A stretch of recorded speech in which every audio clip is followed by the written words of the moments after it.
നമ്മൾ ബാർബിക്യൂ അല്ലെങ്കിൽ തന്തൂരി ഒക്കെ ഉണ്ടാക്കുമ്പോൾ പറ്റിയൊരു ഡിപ്പില്ല മിന്റ് ചട്നി കാണിച്ചു തരാം കേട്ടോ. നിങ്ങൾ ബാർബിക്യൂന് വേണ്ടി ഉണ്ടാക്കുന്നത്. അപ്പോൾ ഓൾറെഡി നമ്മൾ ബാർബിക്യൂനുള്ള മിക്സിനകത്ത് അരച്ചു ആ മിക്സിയുടെ ജാറിലേക്ക് തന്നെ ഇടുന്നത്. കാരണം അതിനകത്ത് പച്ചമുളകൊക്കെ തന്നെ ഇട്ടിട്ടുള്ളൂ. അപ്പൊ കുറച്ച് മിന്റ് ലീഫ് ഉണ്ട്. മറ്റേ കൊറിയാണ്ടറിന്റെ ഇഷ്ടമുള്ളവർക്ക് ഉണ്ടെങ്കിൽ കൊറിയാണ്ടർ 1-2 ഇടാം. പക്ഷെ എനിക്ക് അത്ര ഫ്ലേവർ ഇഷ്ടമുള്ള കാരണം മിന്റ് ലീഫ് ഇട്ടു.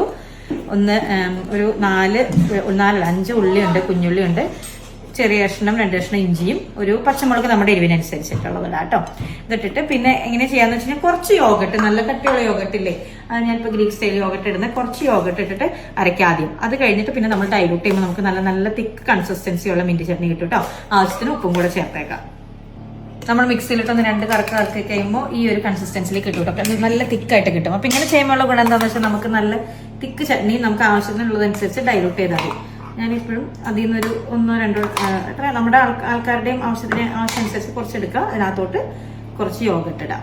എന്നിട്ട് നന്നായിട്ട് മിക്സ് ചെയ്യാം. അപ്പം ഉപ്പും എന്തെങ്കിലുമൊക്കെ പാകത്തിന് കുറവുണ്ടെങ്കിൽ ആഡ് ചെയ്യാം. അതുപോലെ തന്നെ ഒരു ഇച്ചിരി നാരങ്ങ നീരും കൂടെ ഒഴിക്കാം കേട്ടോ. അപ്പോൾ നല്ല പുളി വന്നിട്ട് ഞാനിത് മിക്സ് ചെയ്യുമ്പോൾ നിങ്ങളെ കാണിച്ചു തരാം കേട്ടോ. നല്ല ക്രീമി ആയിട്ടുള്ള ചട്നി കിട്ടും. ലേശം നാരങ്ങ നീരും കൂടെ ഒഴിച്ചു കണ്ടോ, നല്ല ക്രീമി ആയിട്ട് വന്നിട്ടില്ലേ നോക്കി. അപ്പോൾ ഇനി എന്തെങ്കിലുമൊക്കെ ടേസ്റ്റ് അഡ്ജസ്റ്റ് ചെയ്യണമെങ്കിൽ നല്ല ഉപ്പും പുളിയും നല്ല എരിവും ഉണ്ട് കേട്ടോ. അപ്പോൾ ഇതാണ് നമ്മുടെ തന്തൂരി ചിക്കനോ അല്ലെങ്കിൽ ബാർബിക്കോ എന്ത് ചെയ്യുമ്പോഴും ഈ മിന്റ് ചട്നി ട്രൈ ചെയ്ത് നോക്കട്ടോ.